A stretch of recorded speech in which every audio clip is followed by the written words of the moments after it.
বৃদ্ধাশ্রমে বসে বসেও সে তার সন্তানের কথা চিন্তা করে, অথচ এইদিকে তার সন্তান দিব্যি। বৃদ্ধাশ্রম থেকে এক মায়ের খোলা চিঠি। তো চলুন গল্পটা শুনে আসি। আমি হঠাৎ করে বৃদ্ধাশ্রমের পাশ দিয়ে একদিন হেঁটে যাচ্ছিলাম, তখনই জানালা দিয়ে কান্না সুরে ভেসে আসলো আমার কানে এক দুঃখিনী মায়ের আর্তনাদ। তখন আমি হেঁটে হেঁটে জানালার পাশে গেলাম, কান পেতে শুনতে লাগলাম দুঃখিনী মা কি বলে।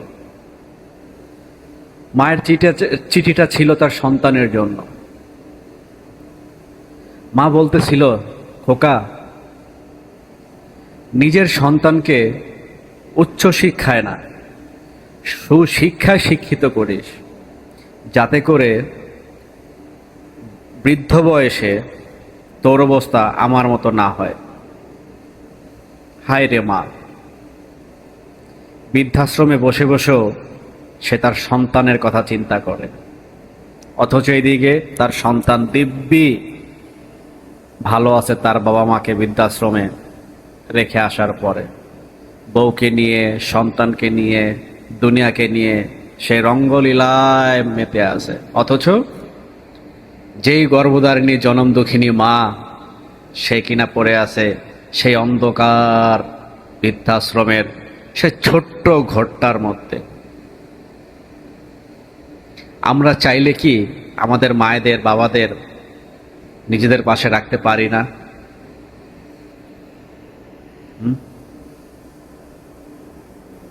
দেখেন ভাইয়েরা, বোনেরা, বাবা মা থাকতে কেউ মর্ম বোঝে না।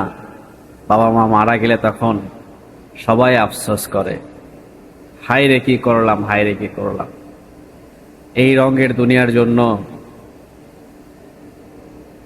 কত কি নাই করলাম, কিন্তু বাবা মার জন্য কিছুই করলাম না। ভিডিওটা যদি ভালো লাগে থাকে অবশ্যই ভিডিওটা শেয়ার করে দিবেন, সবাইকে দেখার সুযোগ করে দিবেন। ধন্যবাদ। আসসালামু আলাইকুম। ভালো থাকুক পৃথিবীর সকল বাবা মা।